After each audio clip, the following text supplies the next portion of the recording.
शेरशाह का सैन्य प्रशासन, शेरशाह का सैन्य प्रशासन।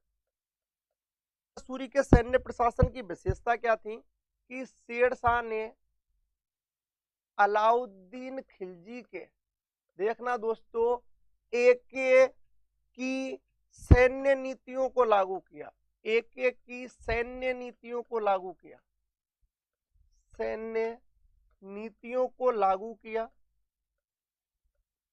कि सैन्य नीति को लागू कर दिया। मैं सैन्य प्रशासन बता रहा हूं। इसके अलावा दोस्तों मैं बातें करूं, और भी बातें करें आगे, इसने दाग और हुलिया प्रथा, दाग और हुलिया प्रथा अपनाई। लो साहब, ये थी शेरशाह सूरी की सैन्य व्यवस्था। बिल्कुल लाइक करते चलें। देखें दोस्तों, नहीं वॉल्यूम तो हाई है, हर्षिता शर्मा जी बिल्कुल वॉल्यूम हाई है।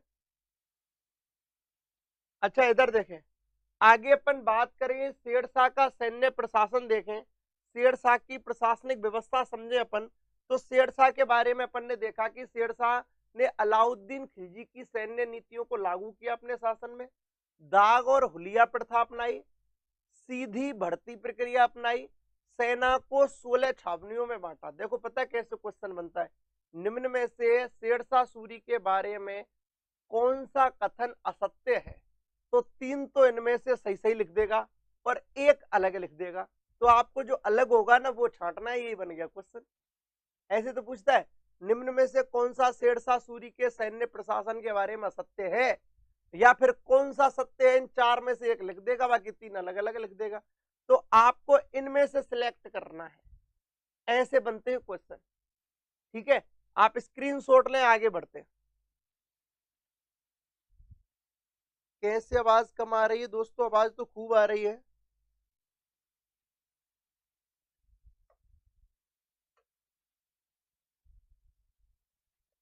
शेरशाह का प्रसिद्ध सेनापति का नाम और देख लीजिए आप। प्रसिद्ध सेनापति रहा एक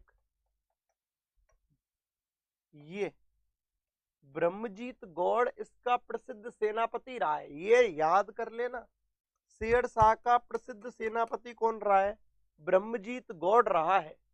इधर देखे दोस्तों, वॉल्यूम हाई है। 1 मिनट में करवाता हूं मैं, बिल्कुल आगे बढ़ता हूं मैं, आगे बढ़ते हैं।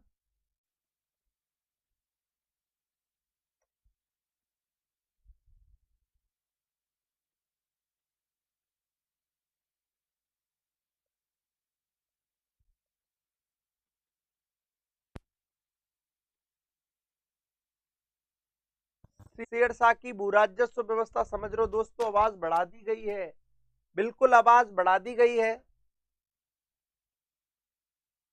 ठीक है, आवाज बढ़ा दी गई है, अब बढ़िया आ रही होगी। शेरशाह की भूराजस्व व्यवस्था में पहला जो पॉइंट है वो देख लें आप। पहला पॉइंट है दोस्तों, एक प्रथा की बातें कर रहा हूं मैं, और जो प्रथा है बड़ी इंपॉर्टेंट प्रथा है और फेमस भी है, ये बड़ी फेमस प्रथा भी है।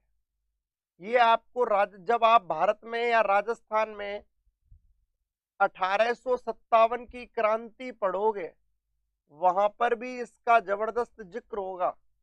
वास्तव में ये कहते हैं कि अंग्रेजों के समय प्रारंभ हुई थी, है ना, लेकिन मैं आपको बता दूं वास्तव में शेरशाह सूरी बड़ा ही टैलेंटेड व्यक्ति था मुस्लिम साम्राज्य में, तो उसने ये सारी व्यवस्थाएं पहले ही शुरू कर दी हैं, जैसा कि अपन बातें कर रहे हैं और जैसा कि अपन समझ रहे हैं। तो ये है दोस्तों एक प्रथा जिसकी अपन बातें कर रहे हैं, उसका नाम क्या है दोस्तों? एक प्रथा है जिसका नाम है रैयतवाड़ी प्रथा। कौन सी प्रथा है दोस्तों? रैयतवाड़ी प्रथा।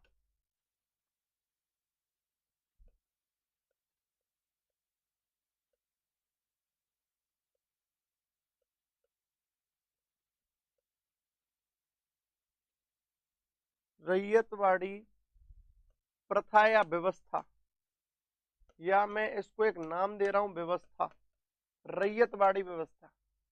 समझे दोस्तों रैयतवाड़ी व्यवस्था को? ये रैयतवाड़ी प्रथा या व्यवस्था क्या थी? बिल्कुल आवाज अच्छी आ रही होगी अब तो दोस्तों महलवाड़ी प्रथा तो ये अंग्रेजों के समय थी, रैयतवाड़ी भी थी अंग्रेजों के समय, लेकिन रैयतवाड़ी का प्रारंभ शेरशाह सूरी ने कर दिया था। अब रैयतवाड़ी क्या है, कैसे है, उन तथ्यों पर अपन बातें कर लेते हैं दोस्तों।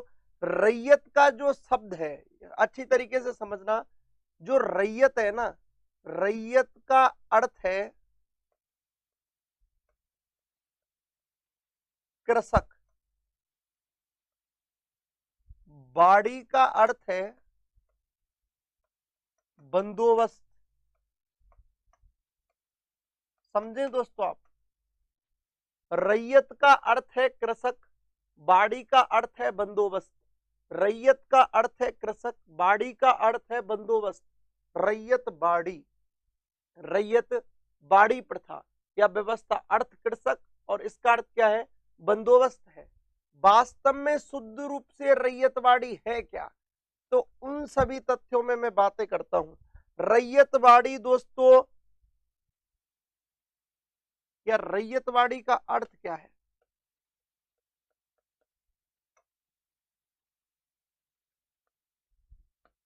इस व्यवस्था में किसानों को भूमि का मालिक स्वीकार किया गया, भूमि का मालिक स्वीकार किया गया, स्वीकार किया गया। इस व्यवस्था में किसानों को भूमि का मालिक स्वीकार किया गया है, जबकि महलवाड़ी में दोस्तों जमींदारों को भूमि का मालिक स्वीकार किया जाता है। अच्छी तरीके से मेरे शब्दों पर ध्यान देना, आप सारे के सारे लाइक भी करते रहे कि दोस्तों क्यों भाई मोनू गोयल ऐसे क्यों आएंगे, रुको इसी में आएंगे। इधर देखे मनीषा परिहार जी, थोड़ा उसमें तो टाइम लगेगा लेकिन ये भी तो बढ़िया है, टॉपिक इंपॉर्टेंट टॉपिक है। तो अर्थ क्या है, रैयत का अर्थ है कृषक और बाड़ी का अर्थ है बंदोबस्त। वास्तव में रैयतवाड़ी प्रथा या व्यवस्था का अर्थ क्या है, इसमें किसानों को भूमि का मालिक स्वीकार किया गया है, जबकि महलवाड़ी प्रथा में दोस्तों याद रखना, महलवाड़ी प्रथा में वास्तव में भूमि का मालिक जमींदार को स्वीकार किया जाता है, जबकि रैयतवाड़ी में किसानों को भूमि का मालिक स्वीकार किया जाता है। और दो शब्द लिखा रहा हूं दोस्तों, मैं यहां पर दो शब्द लिखा रहा हूं। एक शब्द है बुध, एक शब्द क्या है दोस्तों, बुध। बुध क्या होता है,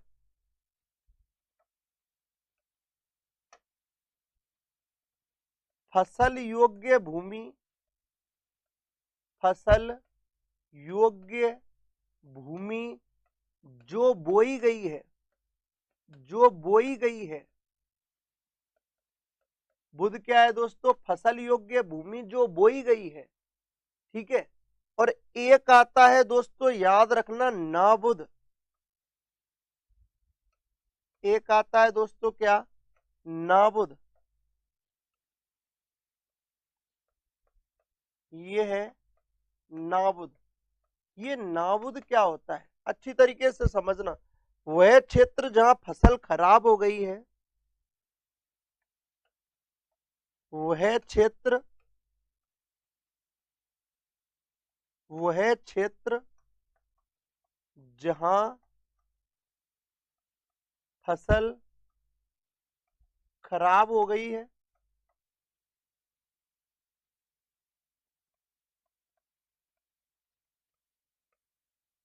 खराब हो गई है, समझना आप। नाबुद क्या है, वह क्षेत्र जहां फसल खराब हो गई है, अर्थात अनबोया क्षेत्र, अनबोया क्षेत्र, अर्थात अनबोया क्षेत्र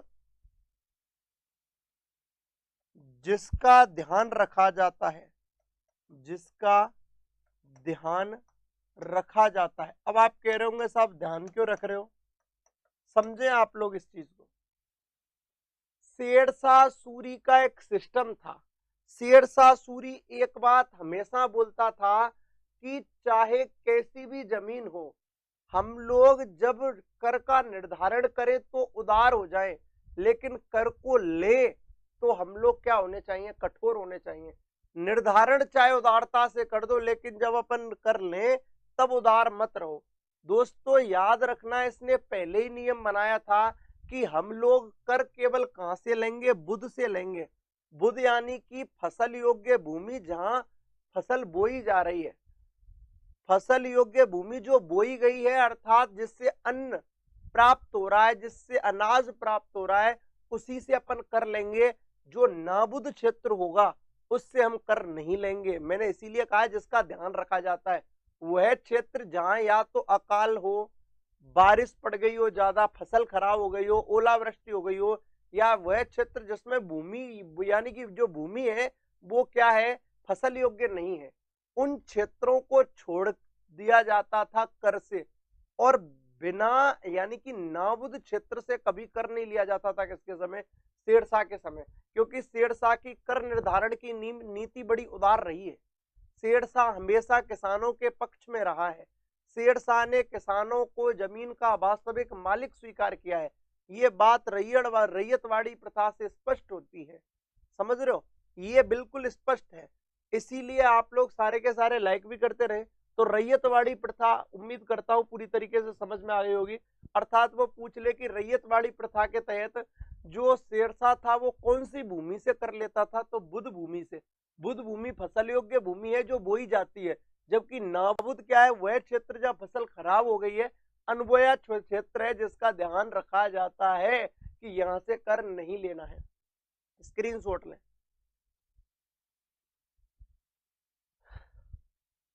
तो स्क्रीनशॉट ले लिया होगा। आगे बढ़ते हैं, अच्छी तरीके से समझना, मैं जो वर्ड बोल रहा हूं अच्छी तरीके से समझना। जो शेरशाह सूरी भूराजस्व वसूलता था, बहुत इंपॉर्टेंट बात बता रहा हूं दोस्तों, मैंने स्टार लगा दिया इस बात पर। शेरशाह सूरी का भूराजस्व लेखा जोखा, भूराजस्व लेखा जोखा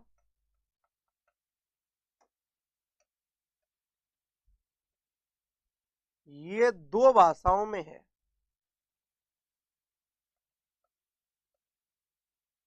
हिंदवी यानी कि हिंदुओं वाली भाषा, एक फारसी उस समय की, यानी कि दो भाषा, या एक तो हिंदुस्तान की भाषा हिंदवी, एक इनकी खुद की भाषा फारसी। तो सबसे बड़ी बात है, एकमात्र बादशाह या सुल्तान है जिसने अपने भूराजस्व का लेखा जोखा हिंदवी और फारसी द्विभाषी किया। कैसा कर दिया, द्विभाषी। लेखा जोखा कैसा कर दिया दोस्तों, द्विभाषी। यानी कि जिसको फारसी नहीं आती वो हिंदवी में पढ़ सकता है।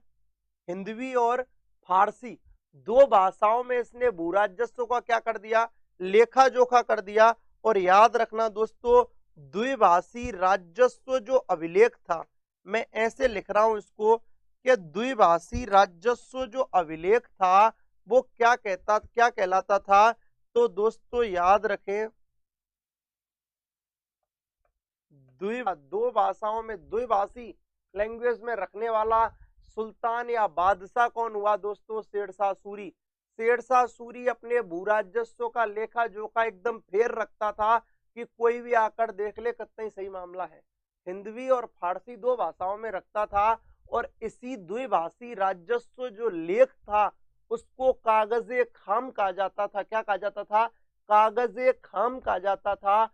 याद रखना दोस्तों, जैसे ही अकबर शासक बनेगा तो वो अपने भूराजस्व में से जो भूराजस्व का लेखा जोखा होगा उसको केवल फारसी में लिखवाएगा, हिंदवी भाषा को समाप्त कर देगा।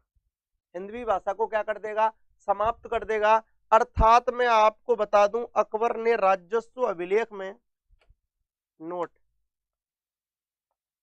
अकबर ने